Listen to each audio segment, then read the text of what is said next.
Bonjour la famille, bienvenue sur Stories with Madesi. S'il vous plaît, abonnez-vous et laissez-nous un j'aime, cela signifie énormément pour nous. Partagez également cette vidéo avec vos amis et vos proches, et activez la cloche de notification pour ne manquer aucune de nos prochaines histoires. Merci pour votre soutien. Installez-vous confortablement, détendez-vous, et plongeons dans l'histoire. La chaleur émanant des 3 fourneaux à charbon enveloppait Jennifer comme une couverture étouffante alors qu'elle se penchait sur une marmite géante de riz jollof, la sueur ruisselant sur le côté de son visage. La cantine de bord de route n'avait rien de glamour, juste un hangar en bois avec un toit en tôle, des tables en plastique et des tabourets dépareillés. Mais dès 11 heures du matin, l'endroit sentait bon la maison. Les employés de bureau de la grande entreprise de boissons d'en face faisaient la queue dans leurs chemises, badge au cou, en criant « Tanti Jen, ajoute des plantains ». Elle se déplaçait avec une grâce rapide, servant, souriant, calculant la monnaie de tête. Chaque fois qu'elle ouvrait la glacière de boissons fraîches, elle souriait faiblement. Le logo sur les bouteilles lui rappelait James. « Ah, ça c'est l'entreprise de mon mari », disait-elle fièrement aux nouveaux clients. Cela donnait à la poussière de la route et à la fumée l'air d'un chapitre temporaire, et non de toute sa vie. Ce soir-là, elle se serra dans un dent faux, bus, bondé, retournant vers l'unique pièce qu'elle partageait avec James et leur fils de 7 ans, Dami. Le bus cliquetait sur les nids de poules pendant qu'elle comptait mentalement les ventes du jour et les menaces du propriétaire. Quand elle ouvrit la porte, l'odeur familière du camphre et du savon l'a accueillie. James était assis à la petite table, cravate desserrée, faisant défiler son téléphone. « Chérie, comment a été le marché ?» demanda-t-il sans lever les yeux. « On rend grâce à Dieu », répondit-elle en posant sa glacière. Plus tard, après que Dami se fut endormie sur le fin matelas, elle s'allongea près de James dans l'obscurité et chuchota « Un jour, on aura notre propre restaurant avec la clim, du carrelage, tout ça. » Il gloussa à moitié endormi. « Je ferai de toi ma chef un jour. » Elle s'accrochait à ces mots comme à une promesse, même si le ventilateur au plafond gémissait au-dessus d'eux et que la pièce semblait trop petite pour le rêve. Avant sa promotion, Jennifer se souvenait à quel point la confiance de James était fragile. Elle le revoyait faire les 100 pas dans leur chambre avec sa seule bonne chemise, répétant ses réponses d'entretien devant le miroir fissuré. « Quels sont vos points forts ?» demandait-elle, assise en tailleur sur le lit avec un stylo, jouant le rôle de la DRH. « Je suis travailleur, soucieux du détail. » Il s'arrêtait, la regardant. « Et tu es loyal ?» ajoutait-elle doucement quand il se plaignait que son CV avait l'air vide. Elle avait pris ses vieux certificats scolaires et ses petites réussites pour les arranger proprement sur son ordinateur portable d'occasion. « Laisse-les voir ton potentiel, pas juste le passé, » lui disait-elle, veillant après minuit pour formater les marges et corriger la grammaire pendant qu'il ronflait à côté d'elle.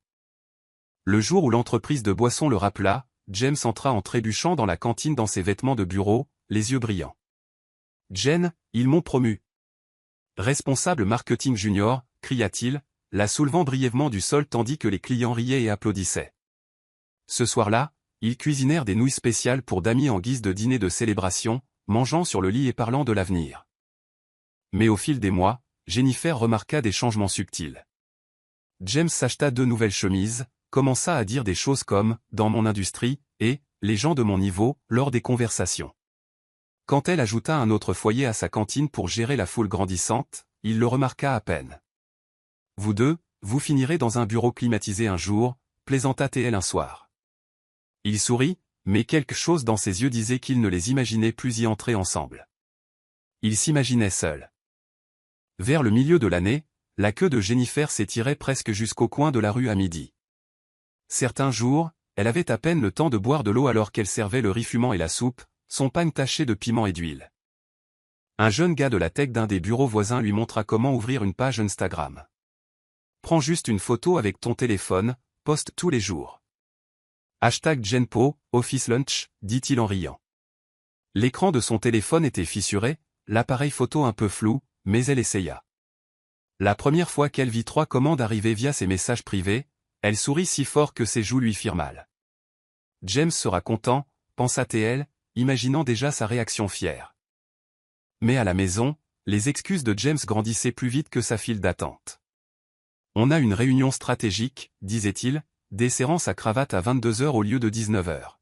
« Parfois, on dirait que tu ne veux pas que je progresse », claqua-t-il quand elle demanda pourquoi il ne décrochait pas ses appels. Un soir, alors qu'elle réchauffait le ragoût sur leur réchaud à un feu, elle lui tendit son assiette et demanda doucement, « Est-ce que ça va? Tu as changé. » Il leva les yeux au ciel. « Je suis juste sous pression. Tu ne peux pas comprendre le stress du monde de l'entreprise. » Les mots piquèrent. Elle connaissait le stress aussi, celui qui faisait mal aux genoux à force de rester debout toute la journée, mais elle ne dit rien. Au lieu de cela, elle s'assit au bord du lit, regardant le visage de son mari éclairé par la lueur bleue de son téléphone, sentant le fossé s'élargir centimètre par centimètre, comme une fissure dans un mur qui semblait autrefois solide. La première fois que Kira entra dans le complexe de bureaux, Jennifer la remarqua sans le vouloir. La jeune femme passa devant la cantine en talons hauts, téléphone levé, une ring light clipsée dessus comme une auréole. « Salut les gars, j'ai trouvé cette pépite cachée à la gosse », disait Kira à la caméra, son anglais fluide, l'accent doux, les cheveux parfaitement coiffés. Elle filma un rapide panorama de la rue, puis s'arrêta au stand de Jennifer. « Ça a l'air d'avoir une bonne vibe », sourit-elle. « C'est quoi ton nom ? » Jennifer, répondit-elle timidement, soudainement consciente de ses mains poudrées de farine et de sa robe simple. Kira commanda du jollof, des plantains et du poulet grillé, se tournant vers ses abonnés. « Si vous travaillez dans le coin, venez essayer ça. Je vais taguer le lieu. » Plus tard ce jour-là, Kira monta à l'étage pour filmer dans le hall de l'entreprise de boissons. James, revenant d'une réunion, la reconnut d'Instagram. « Tu es Kira, c'est ça ? La cantine de ma femme est celle que tu viens de poster, » dit-il, la poitrine gonflée d'une fierté d'emprunt. Les lèvres de Kira s'étirèrent en un sourire poli. « Ah vraiment ? Le monde est petit, » répondit-elle, ses yeux parcourant rapidement sa chemise soignée, son badge d'entreprise, le logo derrière lui. « Tu travailles ici ? » « Ouais, au marketing, » répondit-il. « On travaille parfois avec des influenceurs. » Quelque chose changea dans son regard, de l'intérêt, du calcul. « Alors on devrait absolument discuter, » dit-elle en baissant la voix. Pendant qu'ils échangeaient leurs contacts, Jennifer continuait de servir en bas, ignorant qu'un nouveau personnage venait d'entrer dans l'histoire de son mariage, armé d'une ring light et d'une ambition affamée. James utilisa sa connexion avec l'équipe des réseaux sociaux pour suggérer Kira comme influenceuse possible pour une petite campagne en ligne. « Elle a déjà posté notre environnement gratuitement », argumenta-t-il en réunion. « On peut surfer sur cette vague. » La petite campagne d'essai fut validée, et quand le paiement arriva sur le compte de Kira, elle lui envoya un message instantanément. « Merci, mon contact sur », écrivit-elle, ajoutant un emoji clin d'œil. Ce soir-là, pendant que Jennifer lavait les assiettes dans une bassine, James était assis à la table, riant devant son téléphone. « Qui te fait rire comme ça ?» taquina-t-elle, essayant de paraître légère. « Le groupe de discussion du boulot, » marmonna-t-il, inclinant l'écran pour le cacher. Au fil des jours, les messages devinrent plus longs. « Tu es trop intelligent pour un niveau junior », ronronna la note vocale de Kira un soir. « Les hommes comme toi méritent la belle vie. » James la réécouta plus d'une fois, quelque chose en lui gonflant d'orgueil qui n'avait rien à voir avec sa carrière. Une nuit, après une longue journée à la cantine, Jennifer vint s'asseoir derrière lui sur le lit, massant doucement ses épaules. « Tu travailles trop dur, » chuchota-t-elle. « Je suis fier de toi. » Son téléphone vibra. Il le vérifia rapidement, souriant à un autre message, mon contact sur. Jennifer sentit ses muscles se tendre sous ses doigts. « Tu veux que je prie pour toi ?» proposa-t-elle doucement. « Laisse-moi juste me reposer, s'il te plaît, » marmonna-t-il. Elle baissa la tête et pria quand même, ses mots trébuchant sur une étrange nouvelle peur qu'elle n'arrivait pas tout à fait à nommer. Un après-midi humide, Jennifer décida de surprendre James avec une glacière pleine de nourriture pour son département. Elle arrangea soigneusement le riz frit jollof, le poulet grillé et le moi-moi, prit un cake, tricycle, jusqu'au complexe de bureaux et demanda à la réceptionniste de l'appeler. Depuis le couloir, alors qu'elle s'approchait de la zone commune au mur de verre, elle entendit des rires. « Mon gars, tu te mets bien », taquina un collègue. « Cette vendeuse de nourriture dehors là, c'est ta meuf ?» James ricana. « Je t'en prie, celle-là ? C'est ma femme. Juste une cantine locale, rien de sérieux. Les vraies affaires sont avec des gens qui peuvent représenter la marque. » Les hommes rirent. Jennifer se figea, la poignée de la glacière s'enfonçant dans sa paume. Local. Rien de sérieux. Des mots sortant de la même bouche qu'il appelait autrefois sa colonne vertébrale. Cette nuit-là, elle attendit que Dami dorme avant d'aborder le sujet. Je suis venu à ton bureau aujourd'hui, commença-t-elle doucement, serrant son pagne plus fort autour d'elle. James fronça les sourcils. Tu aurais dû appeler d'abord. Je t'ai entendu parler avec tes collègues, continua-t-elle, la voix tremblante. Tu as dit que mon travail n'est rien de sérieux. Ses yeux brillèrent d'irritation. Jen, tu es obligée de toujours tout dramatiser. On plaisantait juste. Tu ne peux pas comprendre comment fonctionnent ces conversations d'entreprise. Explique-moi alors, chuchota-t-elle. Il se leva brusquement. Écoute, n'amène pas ta mentalité de marchande dans mon boulot. Il y a des niveaux. Les mots tranchèrent net à travers sa poitrine. Elle resta assise là, dans un silence stupéfait, après qu'il eut claqué la porte, puis elle attrapa lentement son livre de recettes. S'il pensait que son travail n'était rien, elle en ferait quelque chose, ne serait-ce que pour se rappeler à elle-même qu'elle n'était pas petite. Plus James s'éloignait de la maison, plus il se rapprochait de son téléphone. Tard la nuit, quand Jennifer faisait semblant de dormir, elle entendait le léger bourdonnement des notes vocales et ses rires étouffés. Les messages de Kira devenaient plus audacieux. Honnêtement, tu es trop bien pour être avec une vendeuse de nourriture ennuyeuse, commença une note vocale, son ton mi-moqueur, mi-séducteur. Imagine-toi avec quelqu'un qui correspond à ton standing. On mettrait la gosse à genoux. James écoutait, flatté. Tu ne connais pas ma femme, répondit-il par texte. Elle n'est pas ennuyeuse. Pourtant, tu es toujours ici avec moi, répliqua-t-elle. Lentement, il arrêta de défendre Jennifer, même par chat. Pendant ce temps, Jennifer menait une autre bataille, celle contre l'épuisement. Elle commença à expérimenter avec le packaging, achetant des boîtes à emporter brunes à crédit pour que sa nourriture ait l'air plus « pro » sur les réseaux sociaux. Dami faisait parfois ses devoirs sur une table dans un coin, la tête penchée sur ses cahiers, pendant qu'elle prenait des photos des assiettes fumantes avec son téléphone fissuré. La nuit, elle regardait des tutoriels YouTube sur « Comment prendre de meilleures photos culinaires avec un smartphone », pendant que James faisait défiler les stories de Kira en mode silencieux. Quand elle lui montra timidement l'un de ses posts, « Regarde, j'essaie le marketing en ligne maintenant », il jeta à peine un coup d'œil. « Sympa », murmura-t-il, déjà à moitié absorbé par une autre conversation, la lueur de son écran reflétant une vie où elle n'était pas invitée. Un après-midi, alors que le soleil brûlait le complexe, un homme en chemise simple et montre ancienne rejoignit la file d'attente à la cantine de Jennifer. Ses cheveux étaient poivrés de gris, ses yeux doux mais observateurs. « Bon après-midi, monsieur », salua-t-elle. « Qu'est-ce que vous allez manger ? » « Surprenez-moi », sourit-il. « Donnez-moi ce dont vous êtes la plus fière. » Elle rit, légèrement timide, et servit sa meilleure combinaison, jollof, poisson grillé, coleslaw, plantain.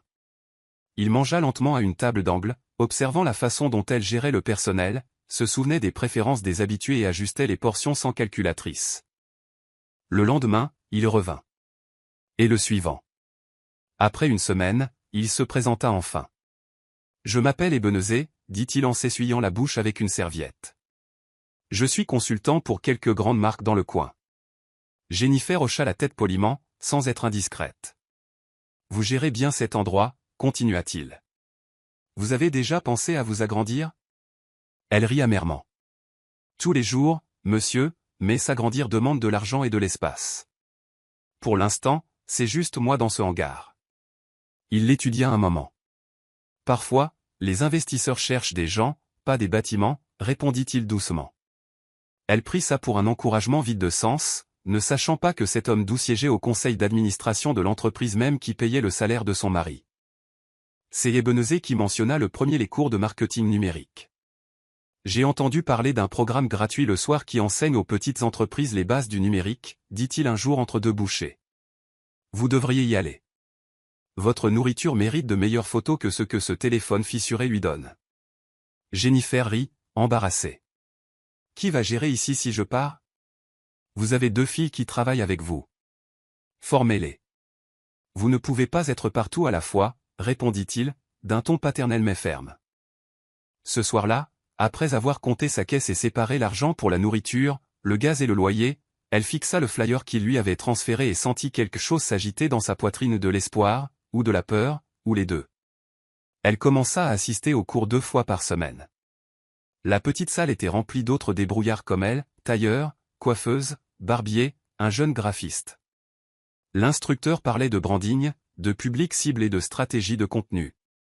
Au début, les termes semblaient être une autre langue, mais lentement, l'esprit de Jennifer s'adapta. Elle apprit à programmer des posts, à répondre aux messages rapidement, et à utiliser des hashtags qui n'étaient pas juste nourriture mais déjeuner bureau Lagos et repas abordables. James remarqua le changement de routine. Donc maintenant tu nous abandonnes aussi le soir, grommela-t-il une nuit. Je le fais pour nous, répondit-elle doucement. Ironiquement, il commença à utiliser son absence comme excuse pour rester dehors plus tard avec Kira. Pendant que Jennifer était assise sur une chaise en plastique à apprendre ce qu'était le taux d'engagement, Kira était assise dans un café, enregistrant des vidéos ludiques avec James juste hors champ, construisant un tout autre type d'engagement. Le passage du soupçon à la certitude arriva un mardi. Jennifer faisait la lessive dans leur minuscule salle de bain quand elle ramassa le pantalon de James et entendit du papier froissé. Elle plongea la main dans la poche et en sortit 2 reçus d'hôtel avec le même logo, des dates différentes, tous deux marqués PAY accent aigu. Son cœur cogna fort. Il lui avait dit que ces jours précis, il était en retraite stratégique hors de la ville. Elle fixa les reçus jusqu'à ce que l'encre devienne floue, puis les replia, attendant qu'il rentre. Ce soir-là, alors qu'il retirait sa cravate, elle posa les papiers sur la table. « C'est quoi ça, James » demanda-t-elle, la voix basse. Il y jeta un coup d'œil et ricana. « Donc tu as commencé à fouiller mes poches maintenant ?»« Je lavais tes vêtements, » répondit-elle, les yeux brillants. « Tu as dit que tu voyageais. Ces hôtels sont ici en ville. » Il leva les yeux au ciel de façon théâtrale. « On utilise l'hôtel pour une réunion. C'est obligé de voyager pour utiliser un hôtel ? » Les 2 jours, insista-t-elle, la douleur aiguisant ses mots. Il frappa du poing sur la table. « Jennifer, je suis fatigué. Le moindre petit truc devient un interrogatoire. Depuis que quelques petits clients ont commencé à t'acclamer en ligne, tu as pris la grosse tête. » Les larmes coulèrent sur son visage. « Donc je ne devrais plus poser de questions simples à mon mari. Si tu ne me fais pas confiance, c'est ton problème, claqua-t-il en se mettant au lit. Elle s'effondra sur le sol, le dos contre le mur écaillé, serrant ses genoux alors que des sanglots silencieux secouaient son corps. La fissure dans leur mariage n'était plus invisible. C'était une ligne dentelée qu'elle pouvait tracer avec ses doigts tremblants. Une semaine plus tard, un client régulier posta une photo de son déjeuner de chez Jen Espo avec une longue légende touchante. « La meilleure bouffe autour de mon bureau. Cette femme nous nourrit depuis des années. Soutenez les vrais bosseurs. » Le post devint viral de façon inattendue. Les commentaires affluèrent. « C'est où ? Donnez la localisation. Taguez-la. » Le client ajouta le lien de Jennifer et en quelques jours, son nombre d'abonnés explosa. Des bureaux d'autres quartiers de la ville commencèrent à passer des commandes en gros. Elle embaucha une assistante de plus, acheta des glacières supplémentaires et, pour la première fois, paya le propriétaire sans mendier de délai supplémentaire. Elle montra le poste à James, les yeux brillants. « Dieu se souvient de nous, » dit-elle doucement. James sourit raidement et l'embrassa sur le front. « Je suis content pour toi, » dit-il. Mais plus tard ce soir-là, il dit à Kira, « Ne fais pas attention à elle. C'est ma connexion au bureau qui booste son business. » Kira rit dans la note vocale. « Laisse-la profiter. Quand j'entrerai dans ta vie en grand style, elle se calmera. » Elle commença à faire des allusions à ses abonnés que de grandes choses arrivaient, postant des tweets critiques sur le passage de « petite amie à madame ». Jennifer, ignorante, se réveillait plus tôt et se couchait plus tard, répondant aux messages avec des pouces fatigués. Une nuit, alors qu'elle faisait défiler les messages de clients reconnaissants, elle chuchota « Merci, mon Dieu », puis jeta un coup d'œil à la forme endormie de James. La joie du succès et la douleur de la trahison se battaient silencieusement dans sa poitrine. Au sein de l'entreprise de boissons, James trouvait plus de moyens de s'en mêler avec Kira. Il commença à approuver des factures gonflées pour des campagnes supposées. 500 000 Naira pour une seule vidéo, 300 000 pour un post qui touchait à peine quelqu'un. À chaque fois, il justifiait cela par des « rédactionnels créatifs », un « fort engagement », un « alignement stratégique de la marque ». En réalité, la moitié du temps, les posts étaient paresseux, en retard ou éclipsés par d'autres influenceurs. Pourtant, l'argent quittait les comptes de l'entreprise pour entrer dans ceux de Kira. Elle l'utilisait pour améliorer son appartement, voyager pour son contenu et faire du shopping. Tu investis dans notre futur, disait-elle, embrassant la caméra dans des notes vidéo. Clément, le gars des systèmes financiers et informatiques, n'était pas dupe des chiffres. Assis à son bureau un soir, il parcourut les registres de paiement et fronça les sourcils devant le motif. Même influenceuse, montants élevés répétés, tous approuvés par James. Il s'adossa à sa chaise, se massant les tempes. Signaler cela pouvait coûter son job à un homme et lui valoir un ennemi. Mais il connaissait aussi les politiques de l'entreprise et le poids de sa propre conscience. Pour l'instant, il signala discrètement les transactions dans le système, ajoutant des notes internes que personne ne pouvait voir à moins de savoir où chercher. Le nœud coulant de leur choix se formait, une approbation négligente à la fois, tandis que Jennifer payait pour des bouteilles de gaz supplémentaires avec des mains tremblantes, reconnaissante que ses propres comptes s'équilibrent enfin. Les rumeurs, comme la fumée, trouvent toujours un chemin pour sortir par les plus petits trous. Le personnel du bureau de James, qui achetait régulièrement à manger à la cantine de Jennifer, commença à échanger des chuchotements en même temps que les assiettes. « Tu ne vois jamais cette influenceuse, celle qu'on voit tout le temps monter ? Ils disent qu'elle est l'un des managers. C'est James non, tu ne sais pas ? Le gars pèse lourd maintenant. » Un après-midi humide, alors que Jennifer servait des haricots à un client, des bribes de conversation flottèrent jusqu'à ses oreilles. Ses mains se figèrent au milieu d'une louche, mais elle se força à continuer de bouger. « N'écoute pas, se dit-elle, mais les mots s'accrochèrent. Plus tard cette semaine-là, sa vieille amie d'école, Judith, passa la voir. Maintenant jeune avocate avec un petit cabinet, Judith l'embrassa chaleureusement. « Regarde-toi maintenant, grande dame, plaisanta-t-elle en regardant autour d'elle. Alors qu'elle prenait des nouvelles, deux employés de bureau à une table voisine gloussèrent bruyamment. Si la dame savait ce que son mari fabrique avec cette influenceuse, dit l'une, ne réalisant pas que les oreilles de Judith étaient fines. Quand elles partirent, Judith se tourna lentement vers Jennifer. « Ma belle, de quoi elle parle ?» demanda-t-elle doucement. La gorge de Jennifer se serra. Après un long silence, elle chuchota, « Judith, je ne connais pas les détails, mais je sais que mon mari n'est plus là où il était avec moi. » Les larmes voilèrent ses yeux. « Je ne veux rien briser. Je veux juste la paix et la vérité. » Judith prit sa main à travers la table. « La paix sans la vérité va t'étouffer, » dit-elle calmement. « Au moins, prépare-toi. » Judith ne poussa pas au drame. Au lieu de cela, elle parla la langue qu'elle connaissait le mieux, la loi et la protection. Un soir, après avoir fermé la cantine plus tôt, Jennifer était assise dans le petit bureau de Judith, les doigts tordant le bord de son écharpe. « As-tu immatriculé Jen Espo ?» demanda Judith, stylo en main. Jennifer secoua la tête. « J'essaie juste de survivre. Je n'ai jamais pensé en faire une entreprise. » « Alors commence à y penser, » répondit Judith. « Si demain quelque chose secoue ton mariage, tu as besoin de quelque chose de solide à ton nom. Compte séparé, registre correct. Tu ne fais pas que cuisiner. Tu gères un business. » Les mots tombèrent lourdement, mais furent aussi étrangement libérateurs. Elles remplirent des formulaires, discutèrent d'identifiant fiscal et planifièrent comment formaliser sa base de clients grandissante. Jennifer se sentait à la fois effrayée et fière en signant des papiers qui rendaient sa débrouillardise officielle. À la maison, elle ne dit pas tout à James, seulement qu'elle essayait d'organiser les choses. Elle arrêta de lui remettre la totalité de ses gains quotidiens, donnant des contributions au lieu d'une transparence totale. Quand il le remarqua, il fronça les sourcils. « Depuis quand as-tu commencé à cacher de l'argent ?» demanda-t-il. « Je ne le cache pas, » répondit-elle calmement. « Je planifie. » C'était une rébellion silencieuse, non pas hurlée à travers des insultes ou des portes claquées, mais écrite à l'encre sur la table d'un avocat. Pour la première fois, elle commençait à séparer la femme qui aimait son mari de celle qui devait survivre, même sans lui.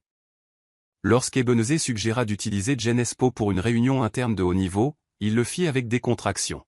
« Nous sommes fatigués de la nourriture d'hôtel, » dit-il à ses collègues. « Essayons quelque chose d'authentique. » Le jour de la réunion, Jennifer arriva avec son personnel, nerveuse mais préparée. Elle disposa des plateaux de riz jollof, d'ofada, de poulet grillé et d'amuse-gueule avec une élégance surprenante, une nappe en lin empruntée à Judith, des étiquettes manuscrites pour les plats, des boissons soigneusement alignées. Alors que les dirigeants entraient, l'arôme capta leur attention. « D'où cela vient-il » demanda l'un d'eux en prenant une bouchée. « C'est meilleur que dans la plupart des restaurants, » murmura un autre. Après la réunion, Ebenezer prit Jennifer à part. Ils ont adoré, dit-il en souriant. J'ai recommandé votre marque pour la liste restreinte de notre prochaine campagne nationale. Ce n'est pas une promesse, mais c'est une chance. Le cœur de Jennifer battait la chamade. Merci, monsieur, chuchota-t-elle, retenant ses larmes. Je ne vous décevrai pas. La nouvelle parvint rapidement au département de James. Assis à son bureau, il fixa la note interne listant Genespo parmi les partenaires potentiels. La panique et l'orgueil luttaient dans sa poitrine. Comment le petit commerce de rue de ma femme peut-il entrer dans la même salle de conseil où je lutte pour grimper, pensa-t-il. Au lieu de se sentir élevé par son succès, il se sentait menacé. L'orgueil lui chuchotait qu'il n'y avait de place que pour une seule étoile dans leur histoire, et il voulait que ce soit lui. Kira apprit la nouvelle de la campagne par James avant même l'annonce officielle sur l'intranet de l'entreprise. Ils étaient assis dans un coin sombre d'un café, sa ring light éclairant la moitié de leur visage alors qu'elle enregistrait un vlog Une journée dans ma vie. Lorsqu'il mentionna une collaboration massive avec la marque, ses yeux s'illuminèrent. C'est mon moment, dit-elle en éteignant la lumière. Je devrais être le visage de la marque. Imagine-moi en ambassadrice, et plus tard, comme ta femme. Nous allons conquérir la gosse. Des événements, des panneaux publicitaires, tout. James hésita. Ils envisagent aussi Genespo comme partenaire alimentaire, dit-il doucement. Kira ricana. La cuisine enfumée de ta femme? Sois sérieux, James. C'est de la petite ligue. Tu as ta place sur les tapis rouges, pas au bord de la route. Ces mots caressèrent l'insécurité qui grandissait déjà en lui. Au cours des semaines suivantes, elle lui mit une pression implacable via des appels et des notes vocales. As-tu parlé à tes gens? N'oublie pas qui fait briller ta marque en ligne. S'ils me voient dans la proposition, ils comprendront ce qu'est le haut de gamme. James, déchiré entre la culpabilité et le désir, commença à réorganiser mentalement la campagne, minimiser la proposition de Jennifer, pousser Kira en avant comme l'avenir. La nuit, allongé près de sa femme endormie, il fixait le plafond en se disant qu'il ne faisait que du business. Au fond, il savait que les affaires ne nécessitaient pas d'effacer la femme qui repassait autrefois son unique chemise pour ses entretiens d'embauche. Lorsque les propositions atterrirent sur son bureau dans le cadre de l'équipe d'examen interne, James sentit son estomac se nouer à la vue de Genespo, imprimé en gras. Son logo, une marmite fumante dessinée par le fils adolescent d'un voisin, ressemblait soudain à une accusation. Dans la section des commentaires, au lieu de faire preuve d'équité, il écrivit « Trop petite et locale, capacité de marque limitée, risque de ne pas gérer la logistique nationale ». Il omit de mentionner qu'elle nourrissait efficacement la moitié du complexe de bureaux depuis des années. Sur le dossier de Kira, il utilisa des phrases grandioses, forte présence numérique, image aspirationnelle, parfait pour le marché jeune, ignorant les pauvres indicateurs de performance discrètement stockés dans le système. Dans l'aile informatique, Clément lisait les mêmes documents, vérifiant les chiffres. Il remarqua le nom de famille partagé sur le fichier de Genespo, et l'adresse du domicile correspondant dans leur système RH. En cliquant, il vit le nom de James lié aux deux côtés de l'affaire, examinateur et époux. Il fronça les sourcils, les doigts suspendus au-dessus de la souris. C'est un conflit d'intérêts flagrant, marmonna-t-il. Après réflexion, il rédigea un rapport discret et l'envoya uniquement à Ebenezer, le marquant comme sensible.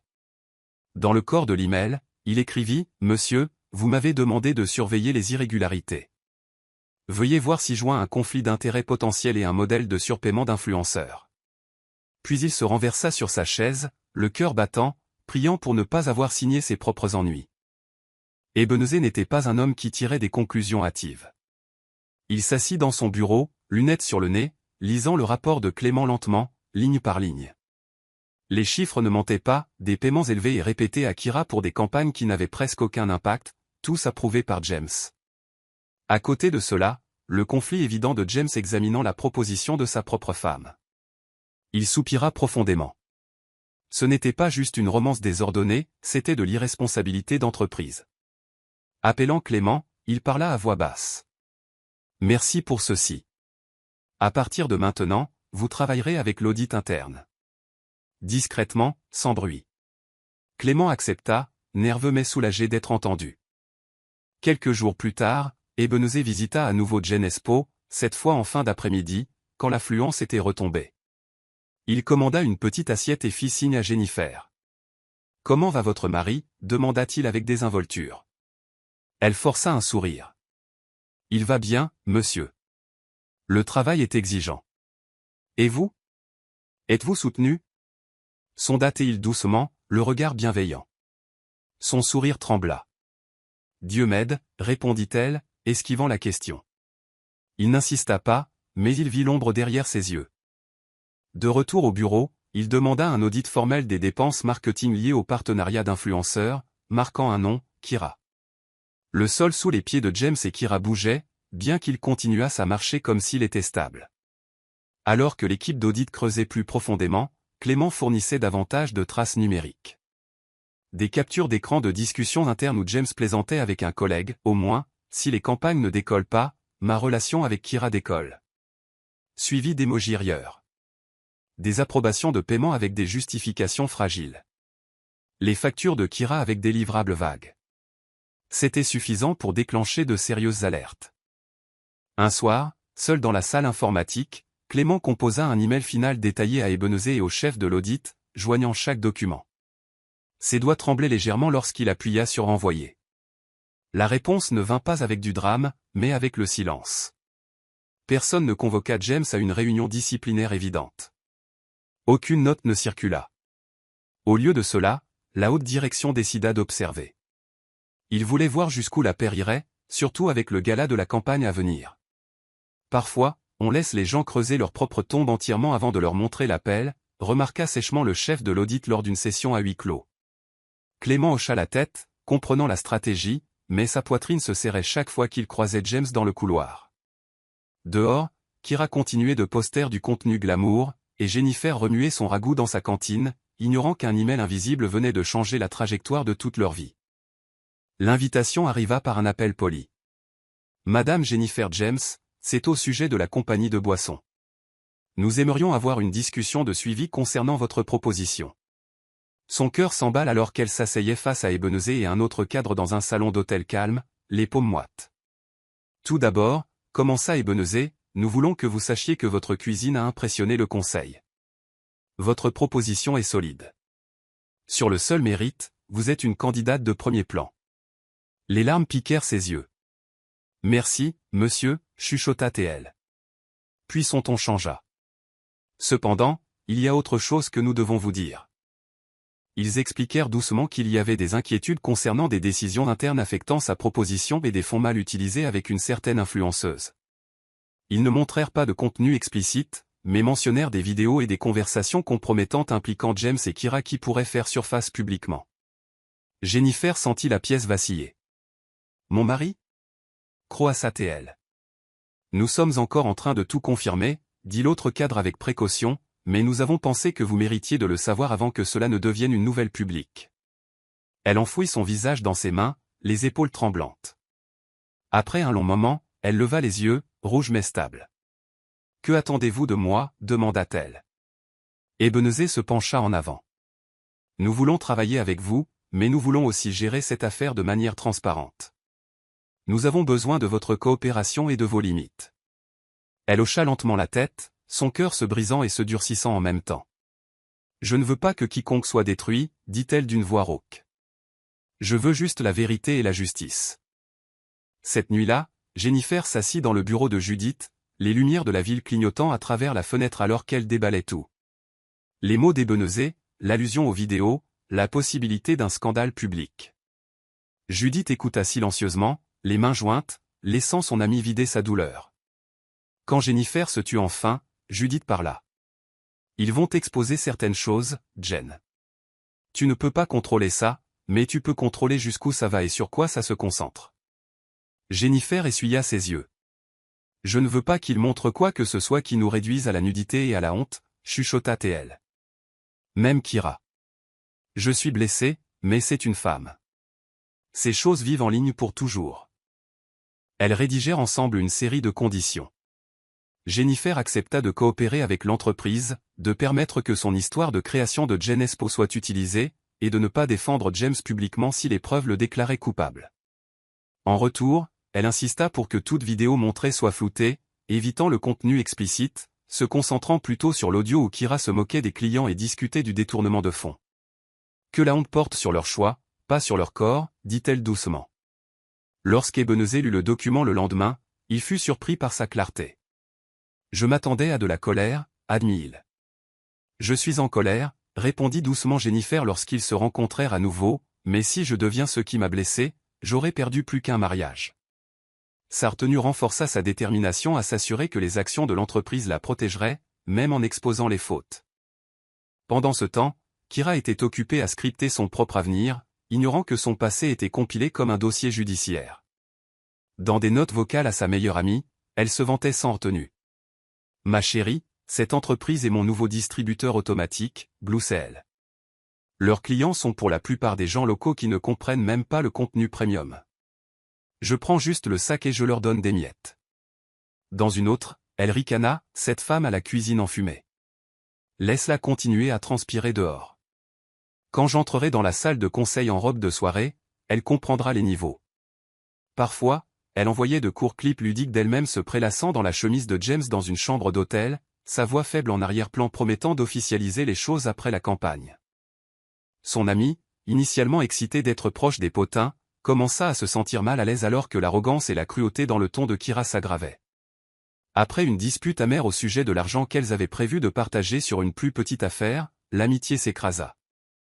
Blessé et en colère, l'ami compila les notes vocales et les enregistrements d'écran les plus incriminants, ceux qui montraient non seulement l'intimité, mais des preuves claires de fraude et un profond mépris pour les clients de l'entreprise. Anonymement, elle les transféra à une adresse email de signalement trouvée sur le site web de l'entreprise. Les fichiers atterrirent finalement sur le bureau de Clément, puis dans le dossier d'audit. Kira avait voulu documenter son voyage vers le sommet. Au lieu de cela, elle avait documenté son voyage vers le centre d'une tempête.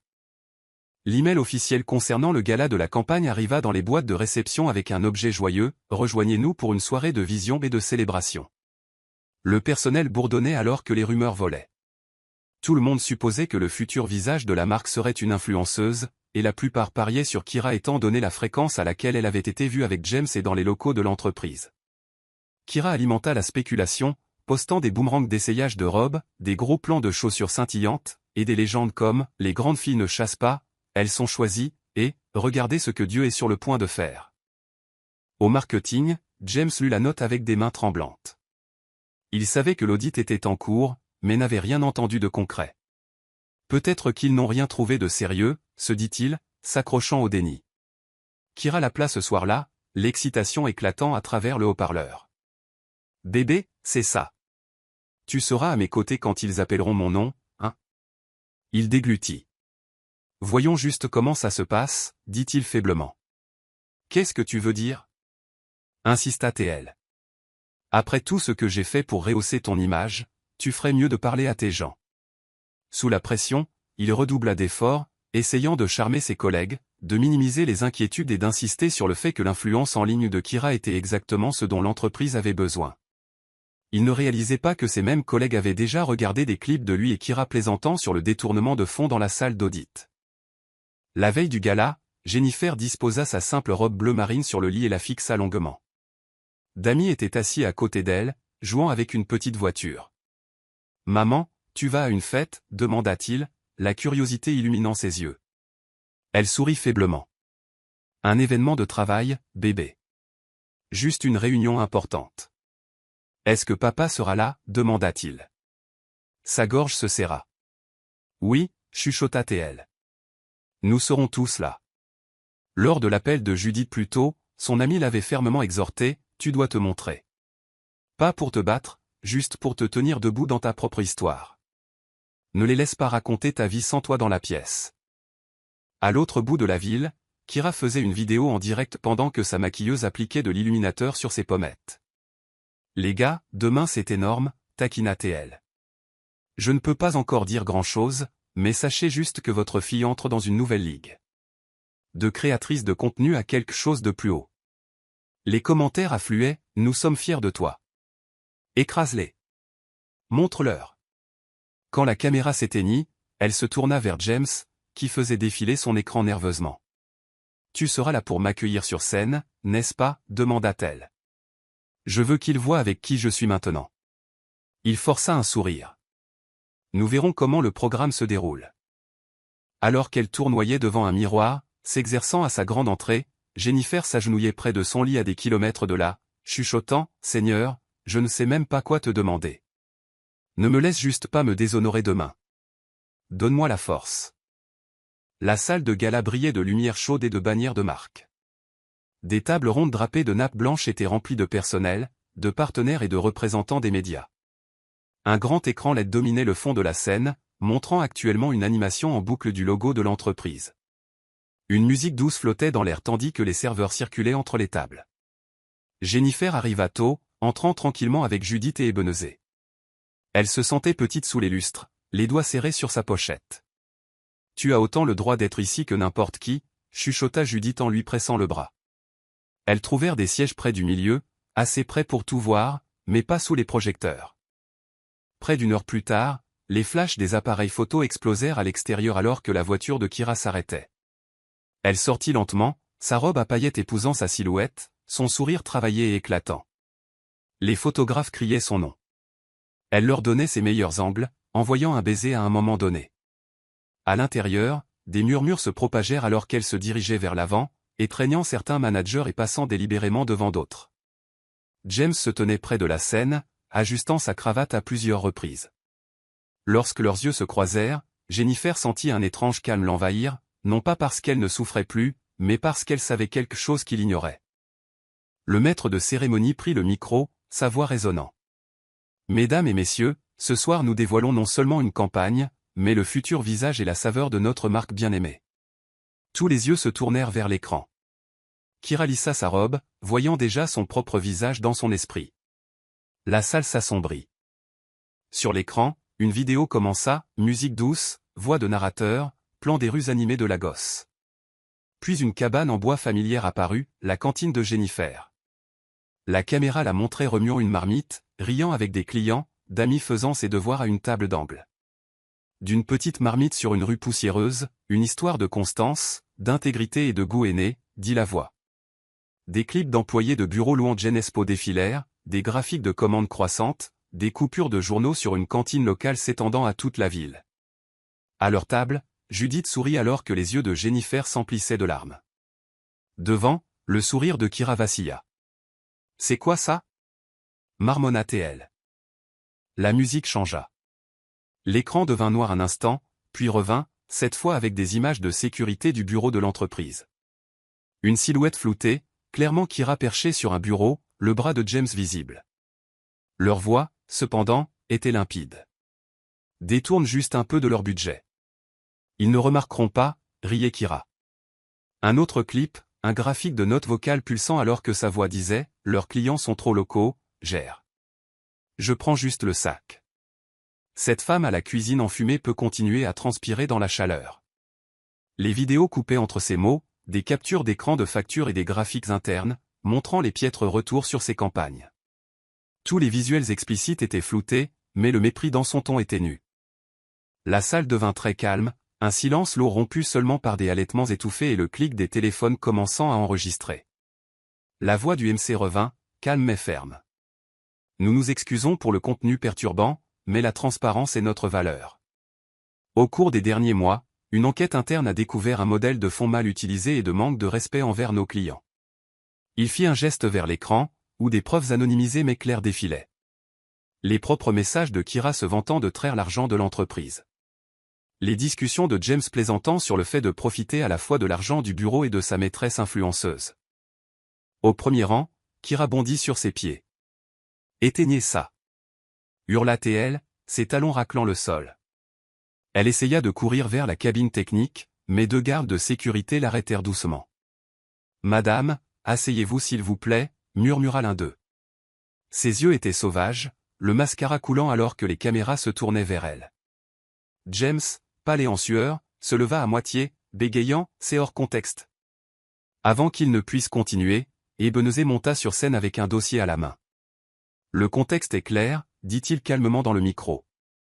Monsieur James a approuvé des paiements gonflés à cette influenceuse à plusieurs reprises, malgré de faibles performances.